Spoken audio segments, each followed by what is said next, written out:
If you are shopping for a premium boot, you've got a tough decision to make. But luckily, we're here to help you out in today's 2021 Premium Boot Buyer's Guide.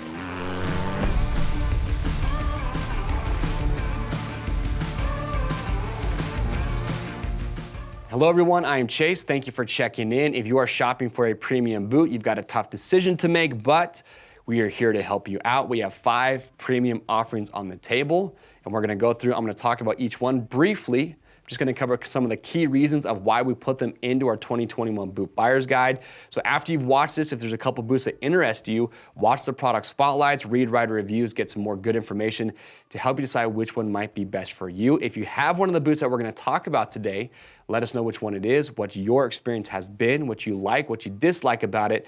That's just gonna give more information to other riders to help them make that decision. But let's get started with boot number 1. First up, we have the Tech 7 from Alpinestars. If you're on a budget, if you're looking for what I would consider a premium boot, sub $400, this is the best option out there.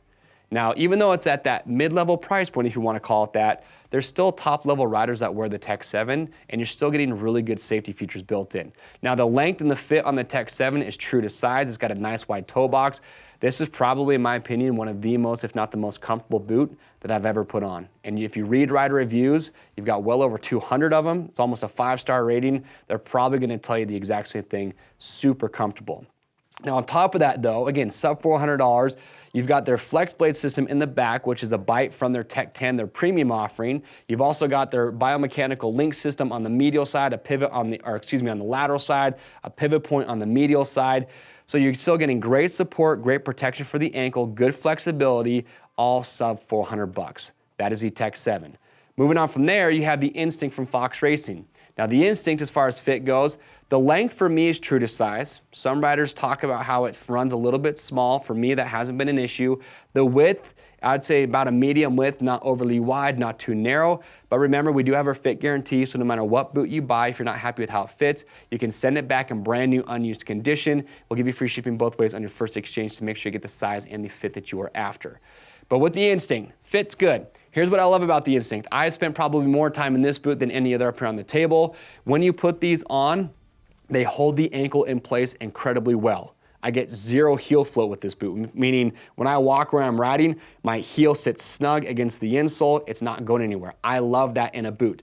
The other aspect that I think the Instinct is incredible at is peg feel.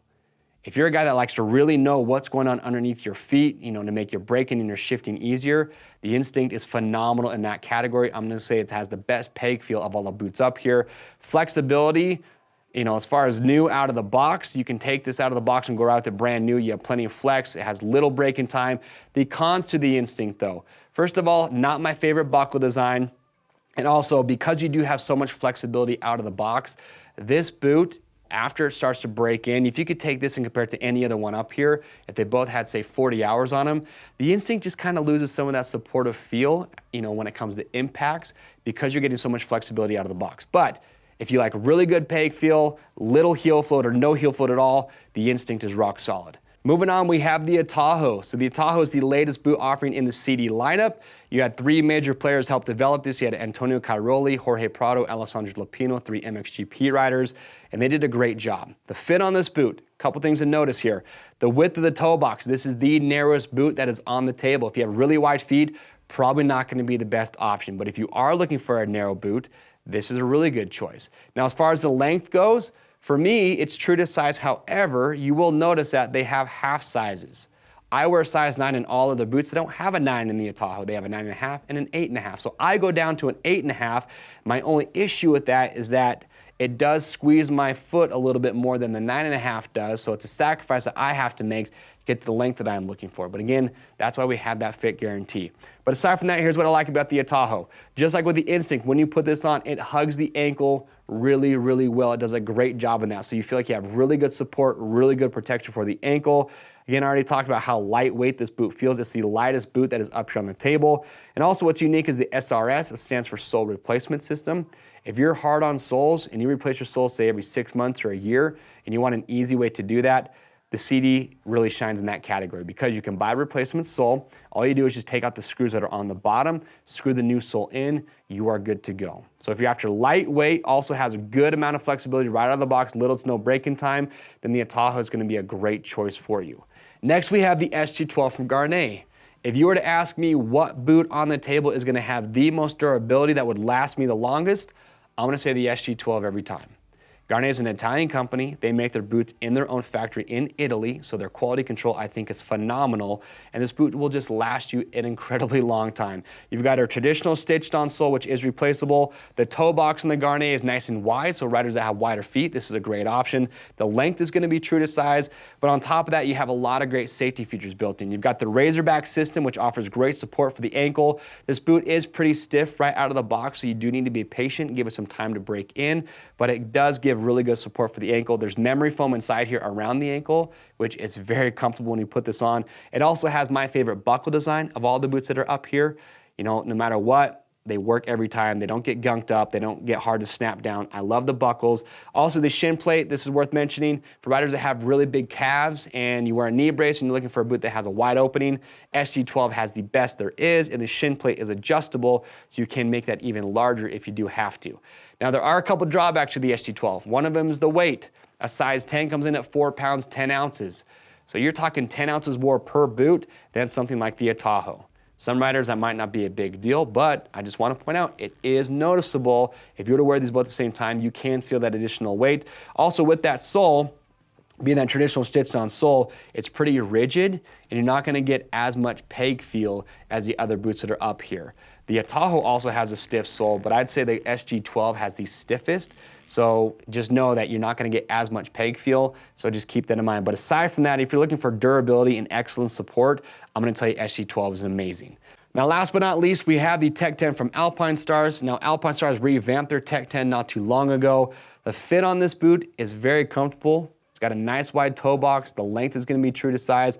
It is worth mentioning though that the Tech 10 does have an inner ankle brace system. It's the only one up here that does. It's not my favorite. I know that it offers great support and protection. It's just for me, when I put on a Tech 10, I feel like I can't get my ankle to fit as snug and feel like it's just wrapped up as tightly as some of the other boots on the table. But I know that the inner ankle brace system does a great job when it comes to protection. But here's what I feel like the Tech 10 does better than any other boot up here. When you put this on, first thing you're gonna notice, it is crazy stiff. This is the stiffest boot, brand new out of the box. And even after it breaks in, it's still gonna feel stiffer than the other boots that are up here. So if you were after a boot that you want as much flexibility as possible, Tech 10 might not be the best option, but here's what I love about that though. Again, it's a give and take. After the Tech 10 really breaks in, it's still, in my opinion, if you took it compared to any other boot up here and it had the same amount of hours, the Tech 10 will feel like it has the most support. And the support that I'm talking about is if you have a big impact, if you're gonna case a jump, overshoot something, slam into a jump face with a lot of speed, this flexion control insert that they have here in the front combined with their flex blade system and that inner ankle brace just makes the ankle, just gives you confidence that you have a lot of support. On top of that, you've got good peg feel because they have a relief cut in the sole. It is kind of heavy though. It's actually about the same weight as the SG12. That's one drawback, but aside from that, if you're looking for what I would tell you is the most supportive boot, even after it's well broken in, I'm gonna tell you to go with the Tech 10. Lastly, I do wanna point out that there is a Tech 10 Supervented option. So if you ride in hot, dry climates and you're looking for a boot that will ventilate, then I'm gonna say check out the Supervented. We have a great product spotlight where we talk about this in full detail. But that is it. That is our 2021 boot buyer's guide. Like I said, I was brief. So remember, watch the product spotlights, watch the versus videos, read rider reviews, get as much information and digest that. That will help you make the best decision possible. Click on the link or head over to RockyMountainatvmc.com to pick up your next set of boots. Remember, orders over $75 ship free. And as always, get subscribed and stay up to date. I am Chase, and we'll see you on the trails.